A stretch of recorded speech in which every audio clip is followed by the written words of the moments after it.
Salam sejahtera bagi kita semua. Selamat pagi, salam berjumpa lagi dengan saya Pendeta Marni Rumuat, Sarjana Teologi, melalui multimedia Gemibem lewat Suara Gembala. Bagaimana kabar saudara-saudara hari ini? Saya percaya kita semua berada dalam keadaan sehat, selalu diberkati oleh Tuhan, baik kesehatan maupun kekuatan dalam menjalankan segenap aktivitas kita di hari ini. Saudara-saudara, mengawali berbagai aktivitas kita di hari ini, saya mengajak kita untuk merenungkan bersama-sama firman Tuhan dalam 1 Timotius pasal 4 ayat yang ke-12 di bawah tema menjadi teladan dalam kebaikan kewajiban pengikut Kristus. Saudara-saudaraku yang kekasih, apa yang terlintas dalam benak pemikiran kita ketika kita mendengar kata teladan? Yang pasti ketika kita mendengar kata teladan, yang ada dalam pemikiran kita adalah sesuatu yang dapat kita tiru atau baik untuk menjadi contoh dalam kehidupan kita. Apakah itu perbuatannya, tingkah lakunya, sifatnya, kelakuannya, dan lain sebagainya. Nah, untuk lebih jelas lagi, mari kita melihat kata teladan itu seperti apa. Nah, kata teladan dalam bahasa Yunani dibilang typos. Nah, apakah typos atau teladan? Typos atau teladan adalah model, pola, cara, pengajaran yang dicontoh. Kalau dari Kamus Besar Bahasa Indonesia, teladan artinya sesuatu yang harus ditiru, dicontohi tentang hal-hal yang baik. Modelnya kita seperti apa, orang akan contohi atau mau tiru kita. Caranya kita seperti apa, orang akan contohi atau mau tiru cara kita. Kata-kata kita seperti apa, orang juga akan contohi.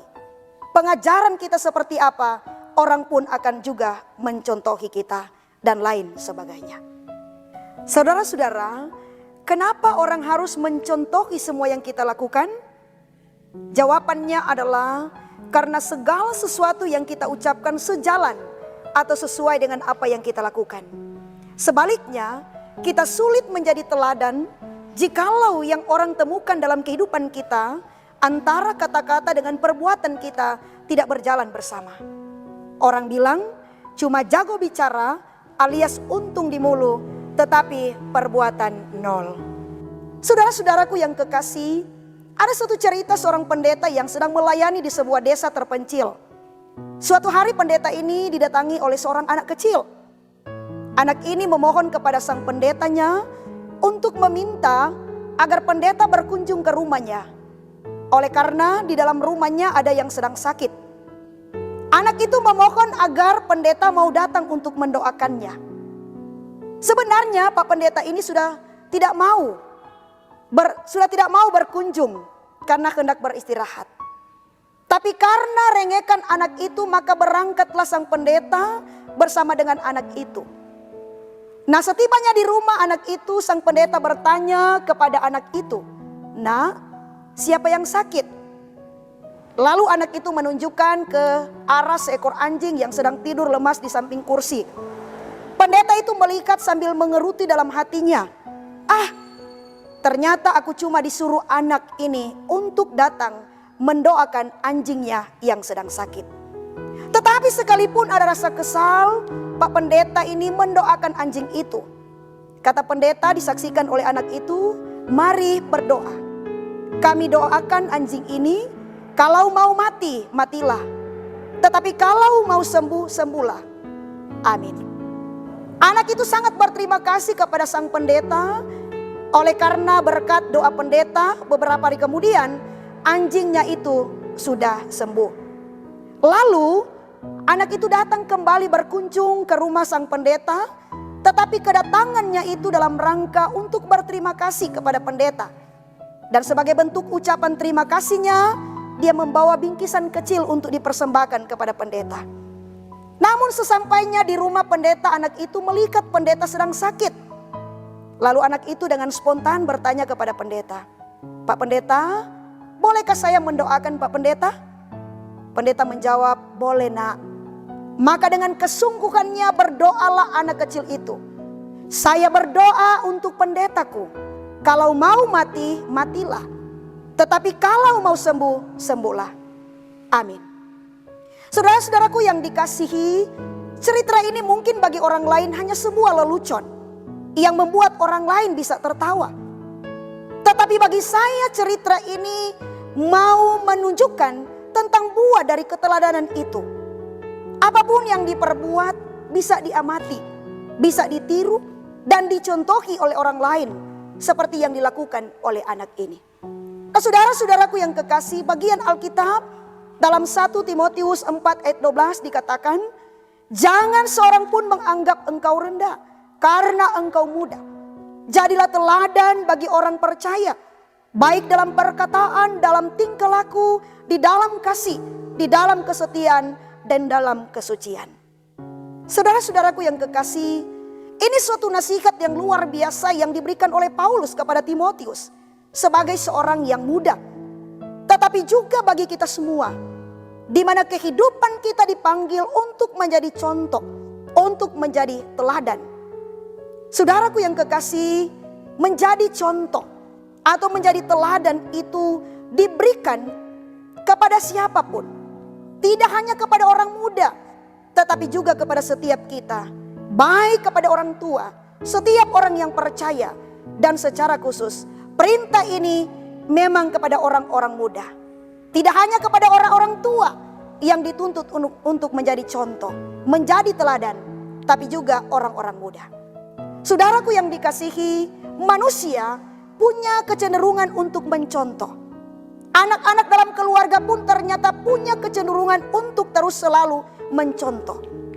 Dan kalau kita lihat untuk mencari contoh hari-hari ini terkadang sulit. Oleh karena banyak figur yang sudah tidak lagi memberi contoh dan teladan yang baik. Tapi tidak kehidupan orang percaya, meskipun ia muda, dipanggil untuk menjadi contoh, menjadi teladan, baik di dalam perkataan, di dalam tingkah laku, di dalam kesucian hidup, di dalam kesetiaan, dan di dalam kasih. Mari wujudkan ini di dalam kehidupan kita, sehingga di mana saja kita berada, kita menjadi contoh dan teladan, sebagaimana hidup Kristus di tengah dunia ini menjadi teladan kita sepenuhnya. Dan kalau kita tidak menjadi teladan dalam hal-hal seperti itu, maka adalah wajar kalau kita direndahkan oleh orang lain. Dan tentunya kita tidak mau direndahkan oleh orang lain. Makanya kenapa kita harus hidup dalam keteladanan, agar supaya kita dihargai oleh orang lain. Itu sebabnya apa yang harus kita kejar dalam hidup, kita harus terfokus dalam upaya untuk menjadi teladan dalam kehidupan kita. Saudaraku yang dikasihi, jelas perbuatan baik dalam bacaan ini digambarkan Paulus dengan menjaga perkataan, menjaga tingkah laku, hidup suci, dan lain sebagainya. Makanya firman Tuhan katakan pergaulan yang buruk menghancurkan kebiasaan yang baik. Karena hidup kita sangat dipengaruhi oleh teladan itu. Dan teladan kita biasanya kita dapat dari orang lain yang kita idolakan. Itu sebabnya Paulus katakan jadilah teladan. Oleh karena Paulus ingin sekalipun Timotius masih muda, tidak ada yang akan menganggap dia rendah. Frase menganggap rendah berasal dari kata Yunani katepreoneo, yang juga bisa berarti menghina, meremehkan, menganggap kecil, bahkan menganggap tidak ada. Nah, bagaimana Timotius mencegah orang merendahkannya? Yang harus dilakukan adalah menjadi teladan bagi orang percaya dalam tutur kata dan tingkah lakunya dengan baik. Dapat membuat orang lain meneladaninya dan tidak akan merendahkannya. Menjadi teladan perlu proses dan komitmen yang tulus, bijaksana, serta bertanggung jawab. Dan Yesus adalah sosok teladan yang bisa kita contohi. Kita akan merasa bersalah ketika melakukan hal-hal yang tidak berkenan di hadapan Allah. Berbuat baik, senantiasa jujur dalam bekerja, serta mengasihi sesama manusia adalah salah satu wujud dari kita menjadi teladan. Tidak hanya di tengah-tengah keluarga, di tengah masyarakat sekitar kita. Karena itu tetap terus untuk berusaha menjadikan kehidupan kita ini menjadi teladan bagi orang lain. Karena itu tanggung jawab kita sebagai pengikut Kristus yang setia. Amin.